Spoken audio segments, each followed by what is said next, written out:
Embrace the power of knowledge at Sanskriti University, ranked first in most promising university in engineering and management in India. Visit www.sanskriti. 1 जुलाई यानी कि आज से देश में बहुत कुछ बदल गया है।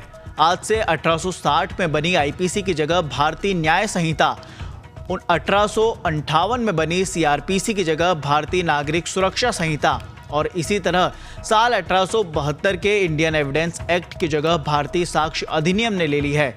इन 3 नए कानूनों के लागू होने के बाद कई सारे नियम कायदे बदल गए हैं।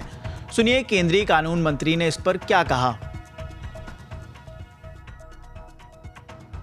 ये 3 जो नए कानून हैं जो क्रिमिनल जस्टिस सिस्टम से जुड़े हुए हैं, तो आईपीसी की जगह भारतीय न्याय संहिता, सीआरपीसी की जगह भारतीय नागरिक सुरक्षा संहिता और इंडियन एविडेंस एक्ट की जगह भारतीय साक्षी अधिनियम, ये तीनों कानून 1 जुलाई से कल से लागू हो जाएंगे।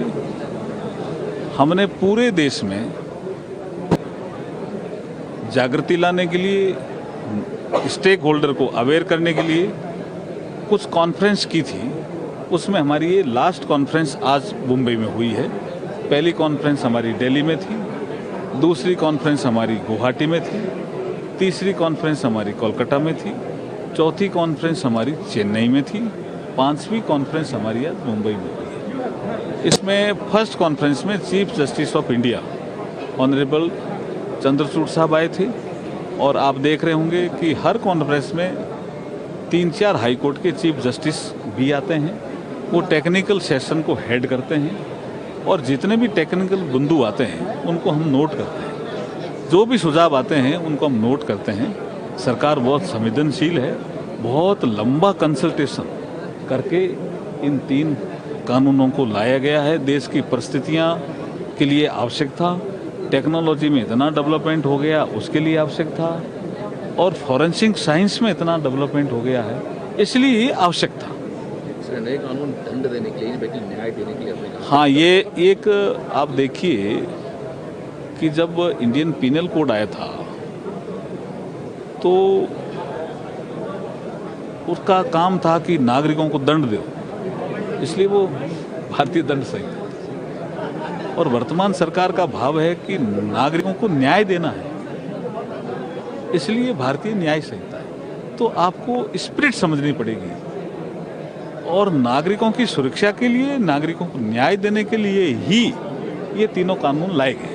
एक वक्त था जब भारत जो है बाकी देशों से जो है हमने देखा कि कुछ कानून उनके तर्ज पर बनाए गए थे। आपने कहा कि आने वाले 5 सालों में क्रिमिनल जस्टिस सिस्टम जो है भारत का वो एक मिसाल होगा। क्या देखिए, एक हमारी इंटरनेशनल कॉन्फ्रेंस हुई थी 2023 में, तो उसमें बहुत से देशों के लोग आए थे।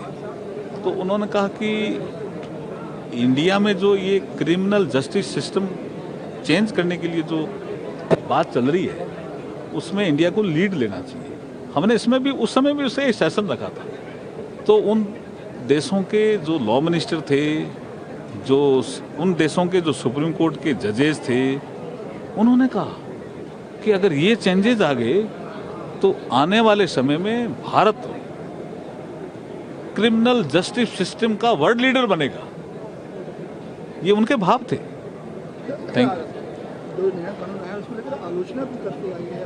देखिए, मैंने आपको कहा ना, जैसे एक आलोचना कंसल्टेशन नहीं हुआ, मैंने अभी आपको बताया और आपको अभी बता रहा हूं, सभी राज्यों के मुख्यमंत्री, गवर्नर को हमने लिखा, चीफ जस्टिस ऑफ इंडिया को लिखा, हाई कोर्ट के जजेज को लिखा, चीफ जस्टिस को लिखा, सारे सांसदों को लिखा, नेशनल जो लॉ की यूनिवर्सिटी है उनको लिखा, लॉ से संबंधित विश्वविद्यालय उनको लिखा, स्टूडेंट से राय ली, जनता को ऑनलाइन खोला भी, आप सुझाव दो।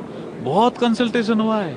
उसके बाद मैंने बताया ना, बेजबुरवा से लेकर के मलीमत कमेटी तक कितनी कमेटियां बनी। उसके बाद मैंने कहा पार्लियामेंट की होम अफेयर्स की एक स्टैंडिंग कमेटी थी, उनकी 4-5 रिपोर्टें आ गई। लॉ कमीशन ऑफ इंडिया 1960 के दशक से कह रहा है कि ये अंग्रेजों के जमाने में बनाए हुए कानून है, इनमें परिवर्तन होना चाहिए। क्योंकि उन्होंने कहा ये क्या है, मैजेस्टी शब्द अब इंडियन एविडेंस एक्ट में जरूरत है क्या? जूरी शब्द की अभी आवश्यकता है कि बैरिस्टर शब्द की अब आवश्यकता है क्या? क्राउन शब्द की अब आवश्यकता है क्या? लेकिन किसी ने ध्यान नहीं दिया। ये नरेंद्र मोदी जी ने ध्यान दिया और भारत की वर्तमान परिस्थितियों के अनुकूल टेक्नोलॉजी का इनपुट इतना दिया है कि आपको बहुत सुविधा होगी, हर नागरिक को सुविधा होगी, पुलिस को भी सुविधा होगी और जो पीठासीन अधिकारी हमारे जजेज उनको भी सुविधा होगी।